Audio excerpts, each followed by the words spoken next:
Hello everyone, Mr. Love here, coming to you from the home shop. Today we're going to be talking about arc welding. Have my Century AC/DC welder here.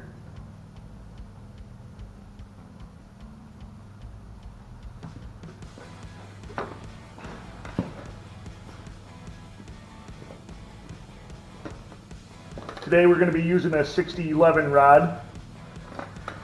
I like to write on here the best position and everything for it. So for this one we're going to use direct current, then with electrode positive at 130 amps.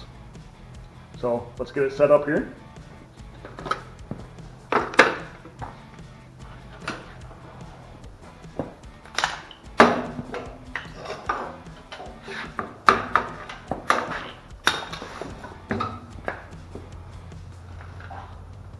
Okay, so we have our electrode holder. So like we said, we're going to have electrode positive. So we're going to go down to the DC down here. We're going to plug this into the positive. Make sure it's in there nice and tight. Set that out of the way for now. Okay, now we'll take our ground. We'll hook that into the negative. Make sure it's in there nice and tight. Clamp that to the table where we're going to need it here in a little bit. So this welder here is pretty simple. You'll see these on quite a few farms and stuff. Arc welders are probably the most versatile cheap welder there is. So just an on-off switch. We have our amperage range here. Just slides up and down. So like I said, we're going to want 130 amps of DC. So we'll go over to the DC scale here. Look at that, we're right at 130 right there, ready to go. You'll see a duty cycle here. So duty cycle means within a 10-minute period, how long you could weld for before you have to let it sit for a few minutes. So up at this range, we have a 20% duty cycle. So that means we'll let it run for a couple minutes. We'll let it sit for a couple minutes, let it run for a couple minutes, let it sit. Down at the lower amperage, you'll see we have a 100% duty cycle. That means you can just keep going and you don't have to stop at all. Duty cycle is important to keep attention to. So if I was at these high amps, just welding constantly, I'd put a lot of strain on my welder here, heat it up a little too much and could damage it. So pay attention to the duty cycle, especially when you're using DC current. AC current,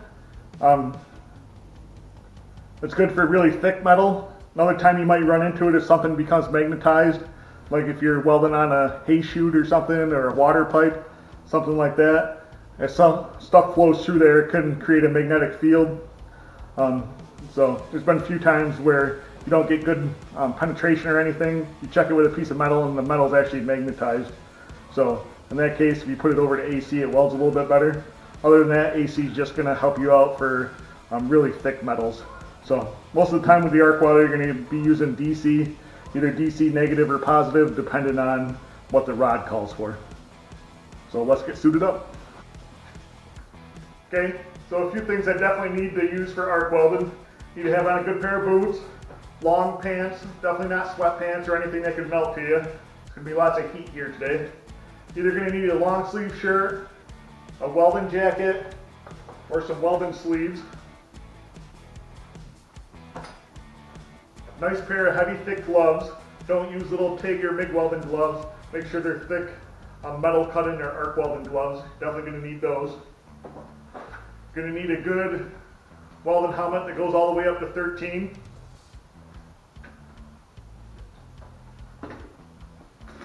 Going to need our welding rod. Make sure this is nice, clean, and dry. We got our couple pieces of metal here that we're going to be using. We got a couple different styles of clamps. We got a magnetic clamp. We got a little vice grip clamp.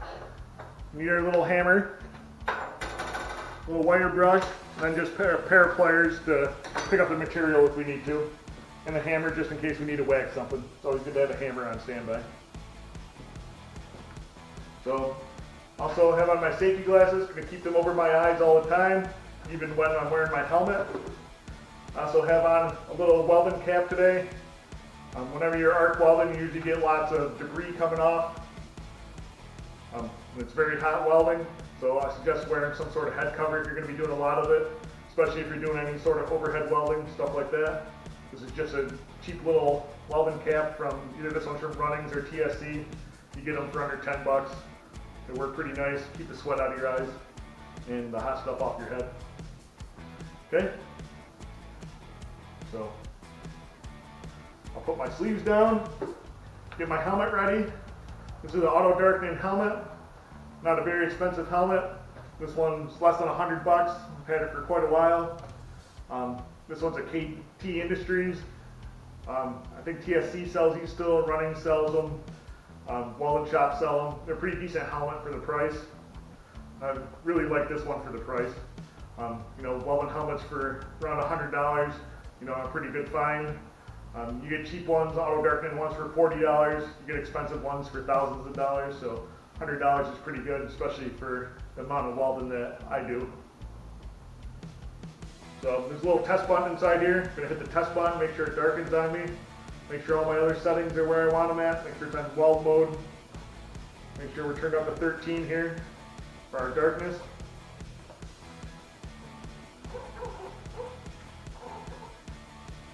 Make sure it's nice and comfy on my head.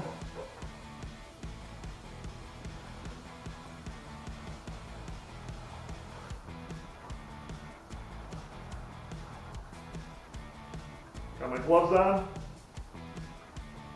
Sleeve tucked into the glove. Okay. Now we're ready to go.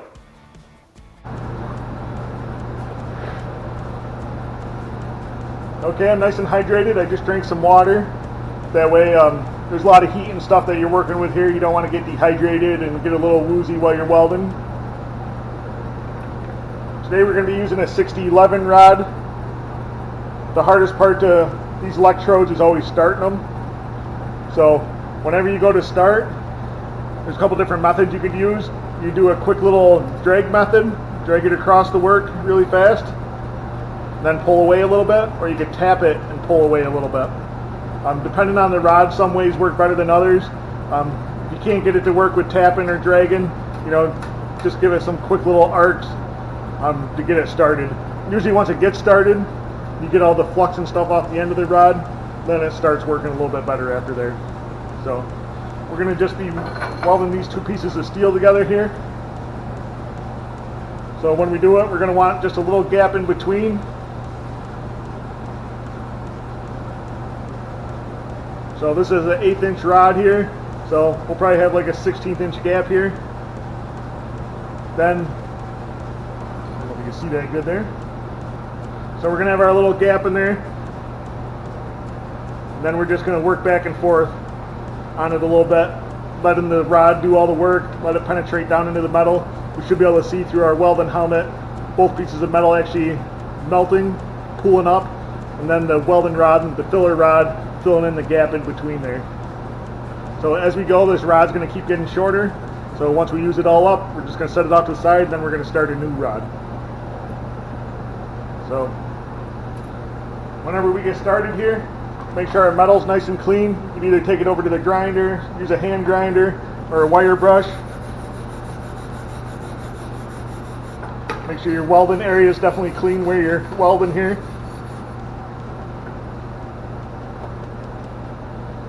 Okay. Make sure we got a good ground spot on the table.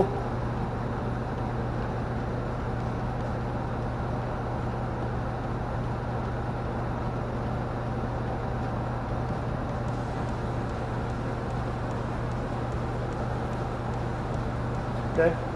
So our 6011 rod, remember the 60 means that it has 60,000 psi of tensile strength. That means 60,000 pounds of pull apart strength for the weld. The first one there is for the position, so I could weld in any position. One means that you could do vertical, horizontal, any position you could think of. The last number, it's the flux code in an amperage range. So with this 6011 rod, this will be a good penetrated rod, but it's also kind of a messy rod. Like a 6013 rod, that'll give you a nice smooth weld, where the 6011 is a little rougher looking weld, but has a lot more penetration to it. So we're going to be using that today on this thick steel here. put this in our little holder here at different angles. There's different grooves inside there. So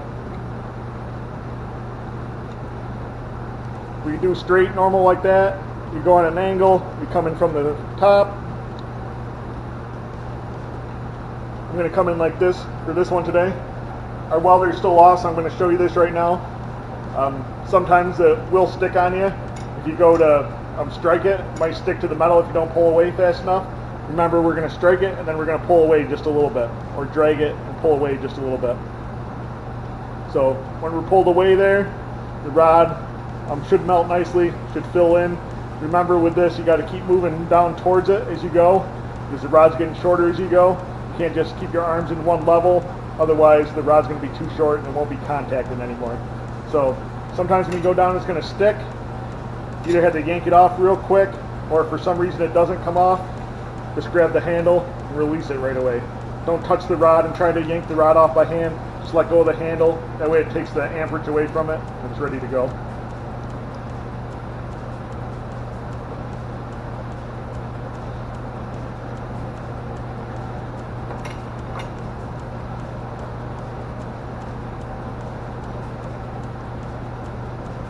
Okay, so never lay the rod down on the table connected to the handle with the welder on.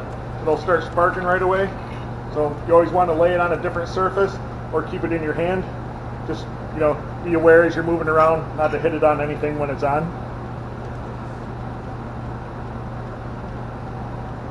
Okay, we got our little gap in there. These are nice beveled edges too, so we should get some pretty good penetration there. Okay, I'm going to turn my welder on. I got my vent system on. The arc welding is going to have a lot of smoke and stuff because it's burning the flux off. So make sure you're in a well ventilated area. Make sure you have a door or window open and a vent on, some sort of fan. Okay, turn it on.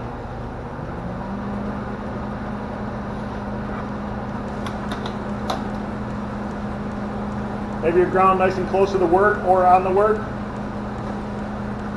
Okay, so I'm just going to go off to the side here just to show you guys at first. So I got my helmet down. So you see I tapped it there, it started arcing. I'll show you what not to do. I'm going to touch it to it, and it's going to stick, and I'm going to have to unstick it. See, it's unstuck. I pulled this off right away. Now I can take this off by hand. Okay, once it starts burning down a little bit, it'll get a little bit easier.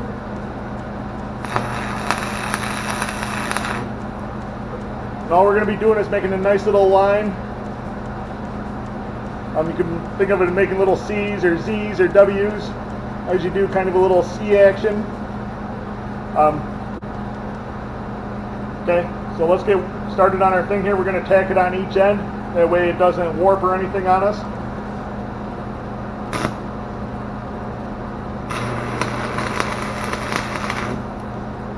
Come down to the other end.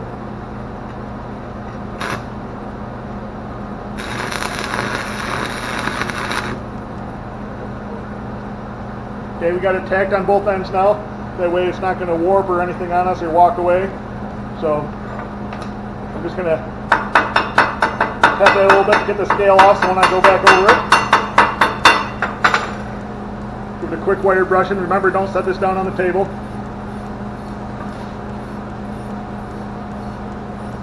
I'm going to turn this a little bit so it's a little easier for my angle here. Get your arms where they're comfortable. This rod's pretty far away from your body here, so you get it very shaky with arc welding.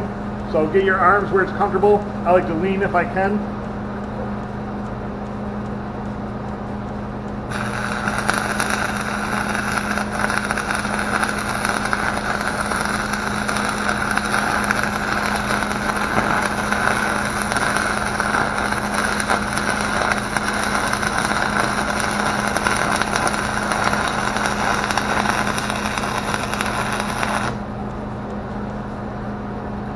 Okay, so I'm going to shut the welder off so I can lay this down, or if I had a different table or something, like over here, I can lay this over here. Just make sure that rod's not going to touch anything that's going to melt it. Okay, so then I take my little chipping hammer here.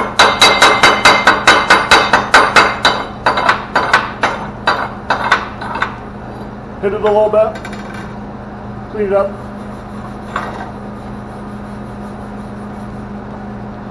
Like I said, the 6011 is not a very pretty rod. It's a very messy looking rod, but it has very good penetration. You can see we had a lot of heat through there. It's actually pretty hot even through my gloves right here. So we had quite a bit of penetration with this. So it's a very strong weld, just not the prettiest weld.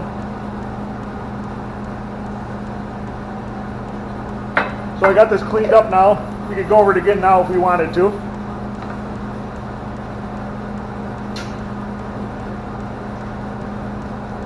Got my rod back, welder's on.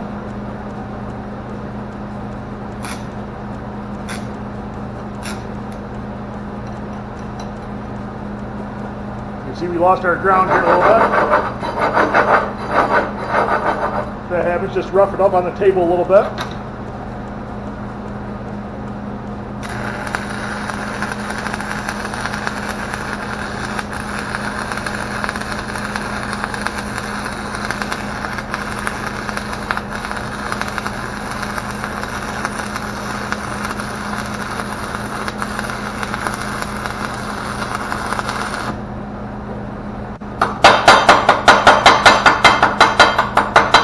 Get our little flux scale off of there.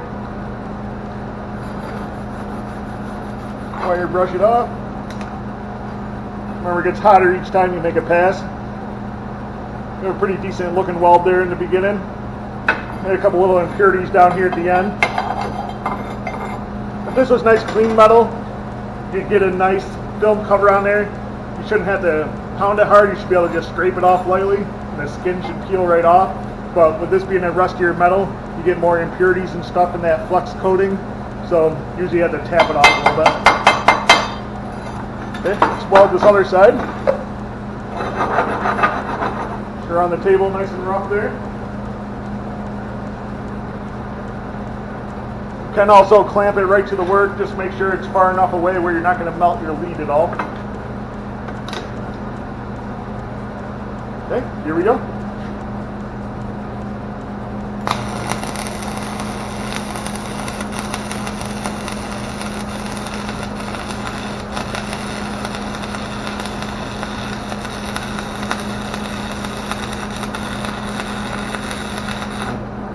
Okay.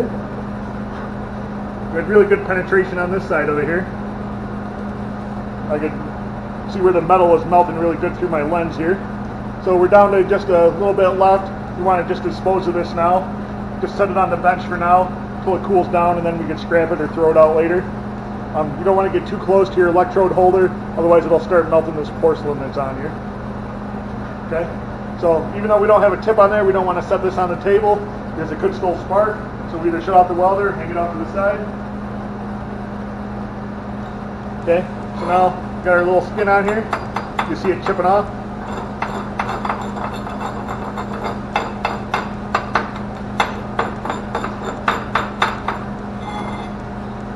See, we got a really nice weld there.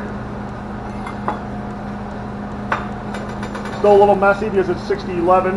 Why don't we try a 6013 rod? Okay, I got my 6013 rod in there, so we still got the 60,000 PSI strength. We still weld at any position. 3, it's a little different flux on there. It's a better looking weld, but it's going to not have as good as penetration. So this is a rod that I used before that I had put away. You can reuse these rods. After it's cool, you can put it back in the case and use it up at a different time. You don't have to use it all up as you go.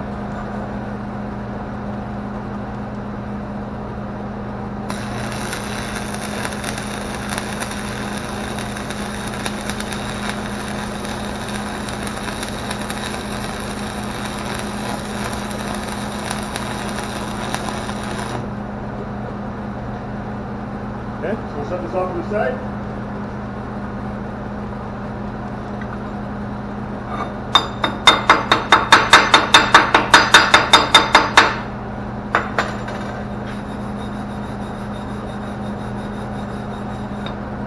So 6013 rod actually not quite as good as the 6011 here, but that's probably because the 6011 was a little bit shorter. We'll do one more pass with the 6013, see if we go to flatten out a little bit.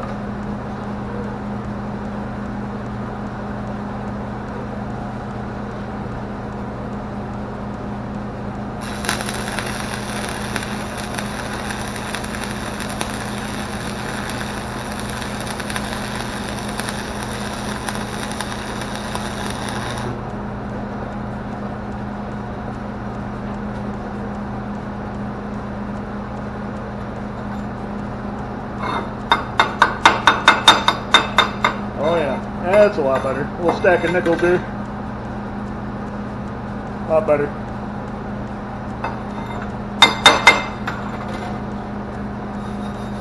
Clean this up, we'll do this whole seam over.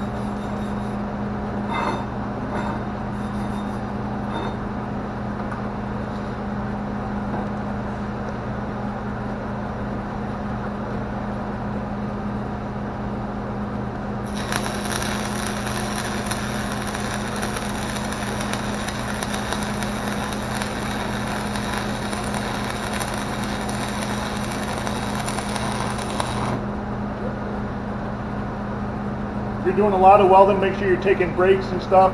Don't get overheated.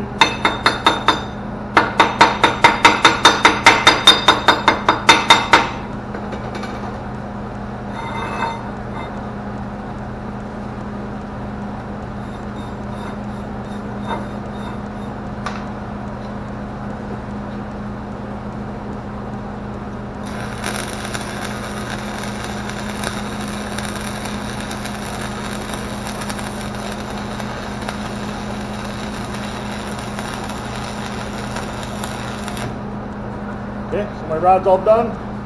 Just drop it there. We'll leave our welder on. You can hear the fan running inside there. We'll let it cool down a little bit. We'll set our electrode off to the side now.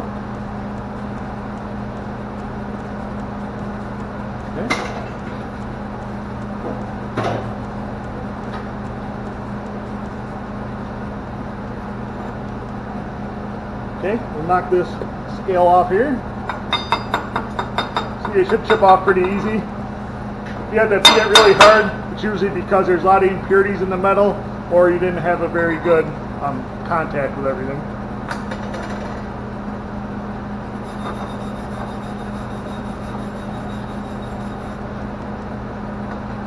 So, pretty nice weld there, especially for a farm welder. So, we'll give her the little strength test here. We got it mounted in our vise, we got our VFA.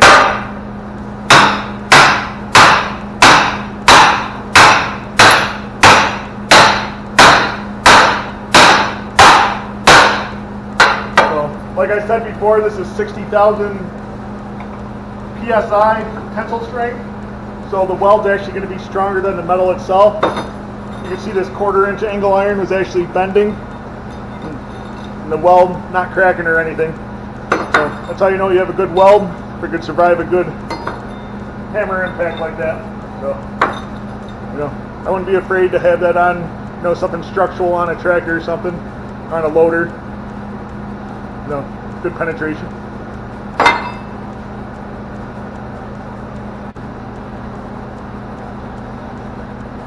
So nice and strong. It's going to be hot, so if you move it around without gloves, make sure you have pliers or something. Nice and strong.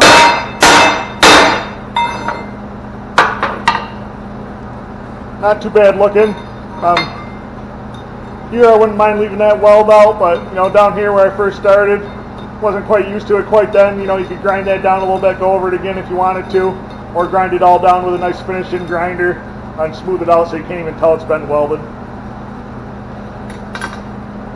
Okay, now that we're all done, everything's been cooled down. We're going to shut everything off. First we're going to shut off the welder. And we're going to unplug our plugs down here. Everything's cool. It's been sitting for 10 minutes or so. Line everything up nicely.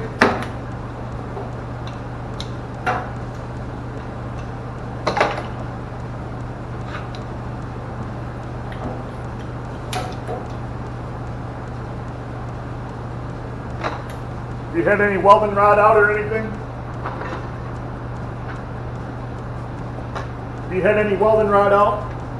make sure that it's sealed back up good. That way moisture can't get in there.